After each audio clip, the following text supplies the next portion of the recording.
Hi hello வணக்கம் மக்களே. இன்னைக்கு நம்ம சேனல்ல மகாபாரதம் தலைப்பு 28வது தலைப்பு தான் பார்க்க போறோம். வாங்க கதைக்குள்ள போலாம். 28வது தலைப்பு பார்த்தீங்கன்னா, ஜராசந்தன் பிரிந்து பிறந்தவன். அவருடைய கதை பத்தி தான் நம்ம பார்க்க போறோம்.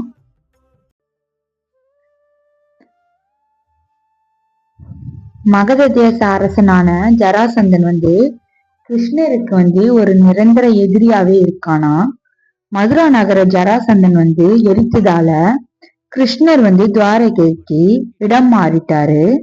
பாண்டவர்களோட ராஜசூய யாகத்தை சீர்குலைக்கும் விதமா தன்னை சக்கரவர்த்தியாக உயர்த்தி கொள்ளவும் வேறொரு வகையான யாகத்தை 100 சத்திரிய அரசர்களைய பலி கொடுக்கும் யாகத்தை நடத்த திட்டமிட்டானா ஜராசந்தன். ஏற்கனவே 99 அரசர்களை சிறைப்படுத்தியிருந்த ஜராசந்தனுக்கு யாகத்தை நிகழ்த்த இன்னும் ஒரு சத்திரிய அரசனை சிறைப்பிடிக்க தேவை இருந்துச்சான்.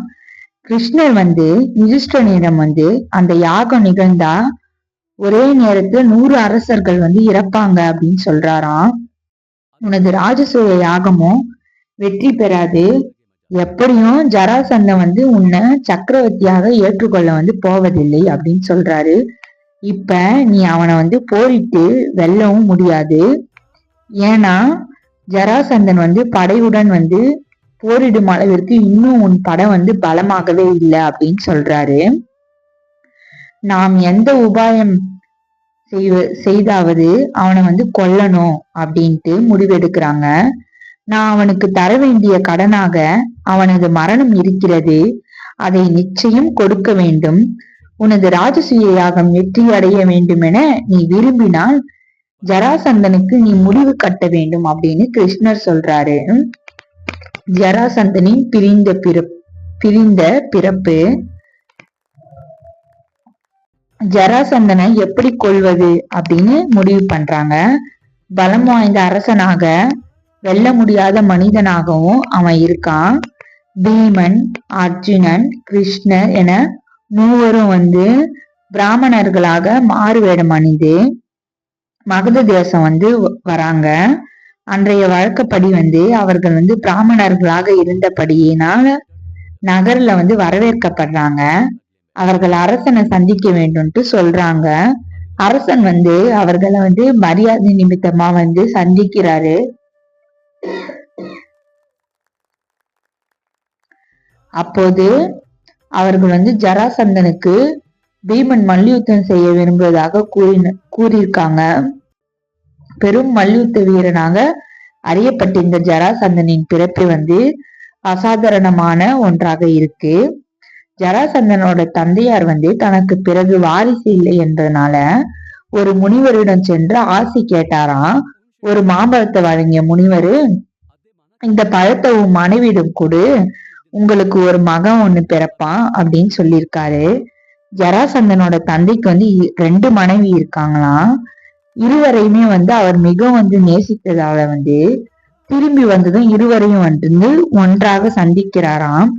இருவரில் ஒருவருக்கு மட்டும் மாம்பழத்தை வழங்க விரும்பாமல் பழத்தை 2 துண்டாக்க நறுக்கி மனைவிக்கு 2 பேருக்குமே தந்தாராம். ஜராசந்தனோட அப்பா பிரசவ காலத்துல 2 மனைவியுமே ஆளுக்கு ஒரு பாதி குழந்தைய பெற்றெடுக்கிறாங்களாம். இத பார்த்ததும் அச்சம் அடைகிறாங்க. உடனடியா இத அங்கிருந்து அப்புறப்படுத்த வேண்டும் சொல்லிட்டு நினைக்கிறாங்க. ஏன்னா அரண்மனையில இப்படி ஒரு கொடூரம் நடந்திருப்பது மக்களுக்கு தெரிய வேண்டாம் அப்படின்னு சொல்லி நினைக்கிறாங்க. சிசுவோட 2 துண்டுகளையும் பணிப்பெண் மூலமா ரகசியமா காட்டுக்குள்ள எடுத்து சென்று புதைச்சிட்டு வந்துரு அப்படின்னு சொல்லி ஏற்பாடு செய்யறாங்க. காட்டுக்குள்ள சென்ற பணிப்பெண் 2 துண்டுகளையும் புதைப்பதற்கு பதிலாக குழி தோண்ட சோம்பல் பட்டு என்ன பண்றாங்கன்னா, எப்படியாவது வனவிலங்குகளை இதை உண்டு விடும் என்று நினைத்து அப்படியே வீசி எரிஞ்சிடறாங்க. நரமாமிசம் உண்ணும் பழங்குடியினத்தை சேர்ந்த ஜரா எனும் பெண் அந்த வழியா வராங்க. இரு மாமிச துண்டுகளை கண்டதும் அதை இன்னும் அடர்ந்த வனப்பகுதிக்குள்ள சென்று உண்ண நினைத்து தனது ஆடையில வந்து சுற்றி எடுத்து கொண்டு நடக்கிறாங்க. ஆனா துணியில வந்து சுற்றப்பட்டதுமே குழந்தையின் இரு உடல் துண்டுகளும் வந்து ஒன்றாக ஒட்டி கொள்ளுது. சட்டென குழந்தை வந்து அழத் துவங்கியது. இது வரையில இப்படி ஒரு மெல்லிய உயிர் வடிவை வந்து ஜரா வந்து பார்த்ததே இல்லையா. ஆதரவின்றி கிடந்த சின்னஞ்சிறு சிசுவை வந்து தின்னவே விடவில்லையா அவளுக்கு மனசு. ஜராவினோட தாயுள்ள வந்து குழந்தைய வந்து நன்றாக பாத்துக்கணும் அப்படின்னு சொல்லிட்டு ஜரா வந்து என்ன பண்றாங்களாம், இத வந்து அரண்மனைக்கு சேர்ந்தது என்பதை வந்து உணர்றாங்களாம். குழந்தைய வந்து மீண்டும் வந்து நம்ம அரசரிடமே வந்து நம்ம வந்து யாருன்னா ஒருத்தர் மூலியமா வந்து நம்ம வந்து அனுப்பி வைக்கணும் அப்படின்னு முடிவெடுக்கிறாங்களாம் ஜரா. இந்த இரு தசை சதை துண்டுகளையும் வந்து ஒரு அற்புதமான ஒரு ஆண் குழந்தையா வந்து வீட்டுக்குள்ள வந்து திரும்பி வருதான். தன் மகனை கண்டு மிகவும் மகிழ்ந்தாராம் அரசரு. அந்த பழங்குடியின பெண் நினைவாகதான் வந்து ஜராசந்தன் அப்படின்னு சொல்லிட்டு பேர் வந்து சூட்டப்படுறாங்க. ஏன்னா வந்து ஜராதான் வந்து எடுத்துட்டு போயிட்டு அந்த துண்டை வந்து அவங்க வச்சு பாதுகாத்துருக்கப்போ அது வந்து ஒரு குழந்தையா மாறுறதுனால அந்த குழந்தைக்கு பேர் வந்து ஜராசந்தன் அப்படின்னு சொல்லி பெயர் சூட்டுறாங்கன்னு சொல்றாங்க. ஜராசந்தன் வந்து ஒரு பெரும் அரசனா ஆகுறாங்க. ஆற்றல், திறமை, வலிமை என எல்லாமும் நிறைந்தவனா இருக்காரு. ஆனா அவன் வந்து கிருஷ்ணரை வந்து வெறுக்கிறான் அந்த ஜராசந்தன். ஆகவே இந்த கதையில வந்து அவன் வந்து ஒரு தவறான பக்கத்துல வந்து நின்னுட்டு இருக்கான் அப்படின்னா நம்மளுக்கு தெரியுது.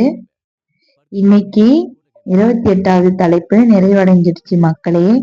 நாளைக்கு நம்ம இதை தொடர்ந்து 29வது தலைப்பை பார்க்கலாம். நம்ம சேனலுக்கு எல்லாரும் ஆதரவு தெரிவிங்க. இது கூட நம்ம இப்ப தினமும் வந்து காலையில சிவனோட வரலாறும் போட்டுட்டு இருக்கோம். இரவு வந்து மகாபாரதமுடைய தொடர்ச்சி கதை போட்டுட்டு இருக்கோம். இரண்டுத்தையும் வந்து பார்த்து கேட்டு மகிழுங்க. உங்களுடைய கமெண்ட்ஸ எங்களுக்கு சொல்லுங்க. நம்ம சேனலை வந்து லைக் பண்ணுங்க, ஷேர் பண்ணுங்க, சப்ஸ்கிரைப் பண்ணுங்க, ஃபாலோ பண்ணுங்க மக்களே. கூடவே கமெண்ட்ஸையும் தெரிவிங்க. உங்களுக்கு என்ன தேவையோ ஏதாச்சும் கமெண்ட்ஸ்ல வந்து தெரிவிங்க. உங்களோட ஆதரவை எங்களுக்கு தெரிவிச்சுட்டே இருங்க மக்களே. உங்களால முடிஞ்ச ஒரு நாளைக்கு ஒரு சப்ஸ்கிரைப் அது பண்ணுங்க மக்களே.